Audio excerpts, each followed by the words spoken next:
আকাশবাণী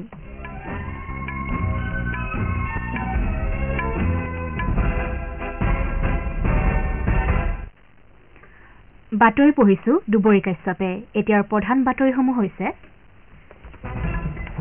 নিৰ্বাচন আয়োগে অহা 7 মেত হ'বলগীয়া লোকসভা নিৰ্বাচনৰ তৃতীয় পৰ্যায়ৰ ভোটগ্ৰহণৰ বাবে আজি অধিসূচনা জাৰি কৰিছে অসমত বিভিন্ন ৰাজনৈতিক দলৰ তাৰকা প্ৰচাৰকসকলে ভোটদাতাক আকৰ্ষিত কৰাৰ উদ্দেশ্যে কেইবাটাও ৰেলীত অংশগ্ৰহণ কৰিছে হায়দৰাবাদত বিলি বধৱৎকাৰী কৰ্তৃপক্ষই কালি নিৰ্বাচনী আচৰণবিধি উলংঘা কৰি কঢ়িয়াই নিয়া 34,39,000 টকা নগদ ধন জব্দ কৰিছে ৰাষ্ট্ৰীয় অনুসন্ধানকাৰী সন্থাই বাংগালুৰুৰ ৰামেশ্বৰম কেফেত হোৱা বিস্ফোৰণৰ ঘটনা সন্দৰ্ভত দুজন লোকক গ্ৰেপ্তাৰ কৰিছে আৰু IPL প্ৰতিযোগিতাত আজি লক্ষ্ণৌত হ'বলগীয়া এখন খেলত লক্ষ্ণৌ ছুপাৰ জায়াণ্টছ দিল্লী কেপিটেলছৰ সন্মুখীন হ'ব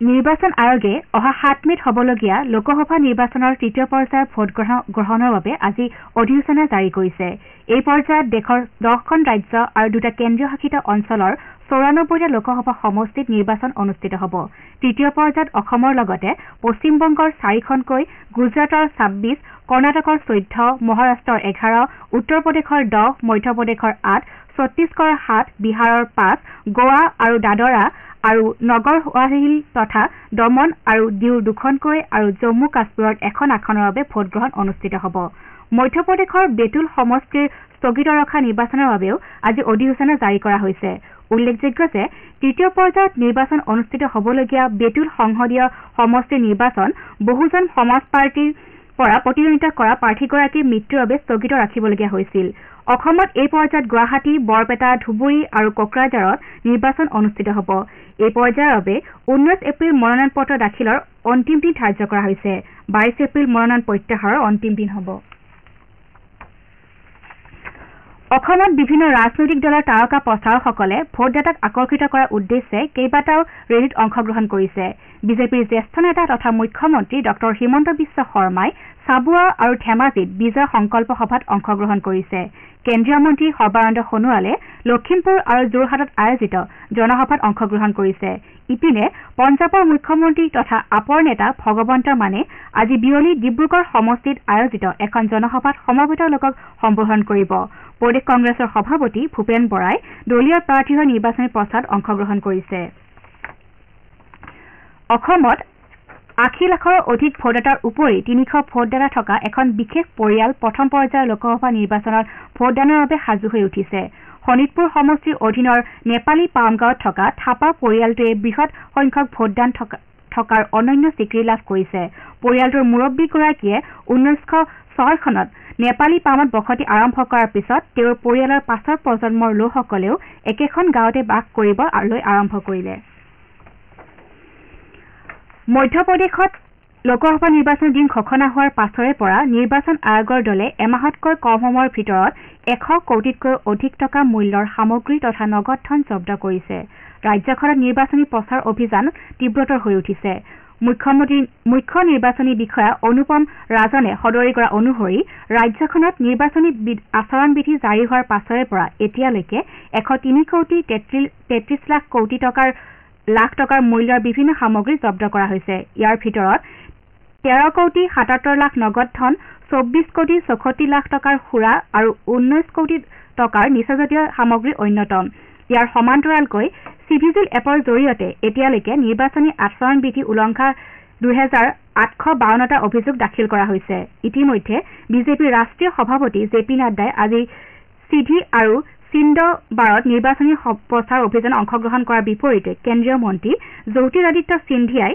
অশোকনগৰ নিৰ্বাচনী প্ৰচাৰ অভিযান অংশগ্ৰহণ কৰিব আনহাতে মুখ্যমন্ত্ৰী মোহন যাদৱে বালাঘাট সিন্দবাৰা আৰু মাণ্ডালাত দলীয় প্ৰাৰ্থীৰ হৈ নিৰ্বাচনী প্ৰচাৰ চলাব ইপিনে কংগ্ৰেছৰ ৰাজ্যিক সভাপতি জিতু পাটোৱাৰী সাংসদ বিবেক টংখা আৰু প্ৰাক্তন কেন্দ্ৰীয় মন্ত্ৰী অৰুণ যাদৱে বিদিশা আৰু ৰায়চানত যুটীয়াভাৱে নিৰ্বাচনী প্ৰচাৰত অংশগ্ৰহণ কৰিব হায়দৰাবাদত বিধি বলবৎকাৰী কৰ্তৃপক্ষই কালি নিৰ্বাচনী আচৰণবিধি উলংঘা কৰি কঢ়িয়াই নিয়া 34,39,000 টকা নগদ ধন জব্দ কৰিছে হায়দৰাবাদ জিলা নিৰ্বাচনী বিষয়া হায়দৰাবাদ পৌৰ নিগমৰ আয়ুক্ত ৰোনাল্ড ৰোছে সদৰি কৰা অনুসৰি কৰ্তৃপক্ষই ৫৬,০০০ কোটি টকাৰ মূল্যৰ অন্যান্য সামগ্ৰী তথা ৫০ লিটাৰ সুৰাও জব্দ কৰে। ইয়াক লৈ নিৰ্বাচনৰ দিন ঘোষণা হোৱাৰ পৰা জব্দ হোৱা নগদ ধনৰ পৰিমাণে ১৩ কোটি ৩১ লাখ অতিক্ৰম কৰাৰ লগতে কেৱল হায়দৰাবাদতে ১ কোটি ৮৭ লাখতকৈ অধিক মূল্যৰ সামগ্ৰী জব্দ কৰিছে। আনহাতে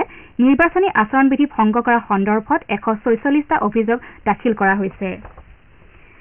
আপোনালোকে বাতৰি শুনিছে আকাশবাণীৰ পৰা।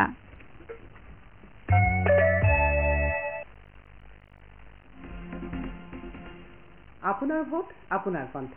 ভোটৰ শক্তিৰে নিৰ্মাণ কৰক সুস্থ গণতন্ত্ৰ।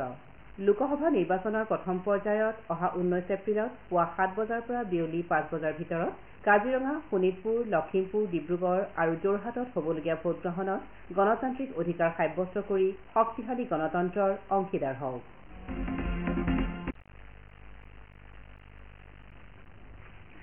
ৰাষ্ট্ৰীয় অনুসন্ধানকাৰী সন্থাই বাংগালুৰুৰ ৰামেশ্বৰম কেফেত হোৱা বিস্ফোৰণৰ ঘটনা সন্দৰ্ভত দুজন লোকক গ্ৰেপ্তাৰ কৰিছে। কলকাতাৰ সমীপৰ এটা অঞ্চলত আত্মগোপন কৰি থকা অৱস্থাত আব্দুল মতিন তাহা আৰু মুছাবিৰ হুছেইন ছাজেব নামৰ এজন লোক দুজনক আটক কৰা হয়। সন্থাটোৱে প্ৰকাশ কৰা অনুসৰি আব্দুল মতিন তাহা বিস্ফোৰণৰ ঘটনাৰ মূল পৰিকল্পনাকাৰী আছিল। ইয়াৰ বিপৰীতে মুছাবিৰ হুছেইন ছাজেবে প্ৰতিষ্ঠানটোত আইডি স্থাপন কৰিছিল। কংগ্ৰেছৰ জ্যেষ্ঠ নেতা ৰাহুল গান্ধীয়ে INDAৰ মিত্ৰজোঁটৰ প্ৰাৰ্থীৰ হৈ নিৰ্বাচনী প্ৰচাৰ চলোৱাৰ উদ্দেশ্যে আজি কয়ম্বটুৰ ভ্ৰমণ কৰিছে। শ্ৰীগান্ধীয়ে DMKৰ নেতা MK ষ্টেলিনৰ সৈতে এটা অনুষ্ঠানত অংশগ্ৰহণ কৰাৰ কথা। প্ৰধানমন্ত্ৰী নৰেন্দ্ৰ মোদীয়ে কৈছে যে কেইবা দশকৰ পিছত পোনপ্ৰথমবাৰৰ বাবে জম্মু কাশ্মীৰৰ নিৰ্বাচনত সন্ত্ৰাসবাদ, বিচ্ছিন্নতাবাদ, সীমান্তৰ সিপাৰৰ পৰা গুলীবৰ্ষণ, শিলগুটি নিক্ষেপৰ দৰে বিষয়সমূহ সমস্যা হিচাপে থিয় দিয়া নাই। উধমপুৰত আয়োজিত এখন সমবেত লোকসকলক সম্বোধন কৰি শ্ৰীমোদীয়ে কয় যে ইয়াৰ পূৰ্বে বৈষ্ণোদেৱী তথা অমৰনাথ যাত্ৰাৰ নিৰাপত্তা এটা উদ্বিগ্নতাৰ বিষয় আছিল। শ্ৰীমোদীয়ে কয় যে সম্প্ৰতি এই অৱস্থা সম্পূৰ্ণভাৱে পৰিৱৰ্তিত হৈছে। তেওঁ কয় যে জম্মু আৰু কাশ্মীৰত বিশ্বাস বৃদ্ধি হোৱাৰ লগতে অঞ্চলটোৰ উন্নয়ন সাধন হৈছে। জম্মু কাশ্মীৰত অদূৰ ভৱিষ্যতত বিধানসভা নিৰ্বাচন অনুষ্ঠিত হ'ব বুলি শ্ৰীমোদীয়ে আশা প্ৰকাশ কৰে। তেওঁ কয় যে জম্মু কাশ্মীৰ ৰাজ্যৰ মৰ্যাদা উভতাই পাব। শ্ৰীমোদীয়ে বিৰোধী দলসমূহ উন্নয়ন আৰু ঐতিহ্যৰ বিপৰীতমুখী বুলি সমালোচনা কৰে। ৰামবনী নিৰ্বাচনত আওতাৰ বিষয় নহয় বুলি তেওঁ উল্লেখ কৰে। আম আদমী পাৰ্টীয়ে নতুন দিল্লীত ৰাষ্ট্ৰপতিৰ শাসন বলবৎ কৰাৰ উদ্দেশ্যে ষড়যন্ত্ৰ চলাৰ অভিযোগ তুলিছে। দলটোৰ জ্যেষ্ঠ নেতা তথা মন্ত্ৰী আতিছিয়ে নতুন দিল্লীত সংবাদ মাধ্যমৰ আগত প্ৰকাশ কৰা অনুসৰি বিষয়াসকল দিল্লী চৰকাৰৰ বৈঠকত অংশগ্ৰহণ কৰাৰ পৰা বিৰত আছে। ইয়াৰ জৰিয়তে অৰবিন্দ কেজৰিৱালৰ চৰকাৰৰ পতন ঘটাই ৰাজধানী চহৰখনত ৰাষ্ট্ৰপতি শাসন বলবৎ কৰাৰ উদ্দেশ্যে চলা ষড়যন্ত্ৰ প্ৰতিফলিত হৈছে বুলি তেওঁ অভিযোগ কৰে। তেওঁ কয় যে দিল্লীত ৰাষ্ট্ৰপতি শাসন বলবৎ কৰাটো অসাংবিধানিক হোৱাৰ লগতে দিল্লীৰ জনসাধাৰণ ইচ্ছাৰ বিপৰীতে হ'ব। ইপিনে বিজেপি আম আদমী পাৰ্টীক সমালোচনা কৰি কয় যে দলটোৰ নেতাসকলে কাল্পনিক কাহিনী ৰচনা কৰা সিদ্ধহস্ত। IPL প্ৰতিযোগিতাত আজি লক্ষ্ণৌৰ ভাৰত শ্ৰীৰত্ন শ্ৰী অটল বিহাৰী বাজপেয়ী একান্ন ষ্টেডিয়ামত হ'বলগীয়া এখন খেলত লক্ষ্ণৌ ছুপাৰ জায়েণ্টছ দিল্লী কেপিটেলছৰ সন্মুখীন হ'ব। খেলখন সন্ধিয়া 7:30 বজাত আৰম্ভ হ'ব। প্ৰতিযোগিতাত যোৱা নিশা মুম্বাইৰ ৱাছেংখেড়ে ষ্টেডিয়ামত অনুষ্ঠিত এখন খেলত মুম্বাই ইণ্ডিয়ানছে ৰয়েল চেলেঞ্জাৰ্ছ বাংগালুৰুক 7 উইকেটত পৰাস্ত কৰি এইবাৰৰ প্ৰতিযোগিতাত দ্বিতীয় বিজয় সাব্যস্ত কৰে। মুম্বাই ইণ্ডিয়ানছে 197 ৰানৰ বিজয় লক্ষ্যৰে খেল আৰম্ভ কৰি 15 অভাৰত আৰু 13টা বলত 3 উইকেটৰ বিনিময়ত 199 ৰান কৰে। শেষত প্ৰধান বতৰিসমূহ আকৌ এবাৰ। নিৰ্বাচন আয়োগে অহা 7 মে'ত হ'বলগীয়া লোকসভা নিৰ্বাচনৰ তৃতীয় পৰ্যায়ৰ ভোটগ্ৰহণৰ বাবে আজি অধিসূচনা জাৰি কৰিছে। অসমৰ বিভিন্ন ৰাজনৈতিক দলৰ তাৰকা প্ৰচাৰকসকলে ভোটদাতাক আকৰ্ষিত কৰাৰ উদ্দেশ্যে কেইবাটাও ৰেলীত অংশগ্ৰহণ কৰিছে। হায়দৰাবাদত বিধি বলবৎকাৰী কৰ্তৃপক্ষই কালি নিৰ্বাচনী আচৰণবিধি উলংঘা কৰি কঢ়িয়াই নিয়া 34,39,000 টকা নগদ ধন জব্দ কৰিছে। ৰাষ্ট্ৰীয় অনুসন্ধানকাৰী সন্থাই বাংগালুৰুৰ ৰামেশ্বৰম কেফেত হোৱা বিস্ফোৰণৰ ঘটনা সন্দৰ্ভত দুজন লোকক গ্ৰেপ্তাৰ কৰিছে আৰু IPL প্ৰতিযোগিতাত আজি লক্ষ্ণৌত হ'বলগীয়া এখন খেলত লক্ষ্ণৌ ছুপাৰ জায়েণ্টছ দিল্লী কেপিটেলছৰ সন্মুখীন হ'ব। আমাৰ এতিয়াৰ বাতৰি ইমানতে অন্ত পৰিল।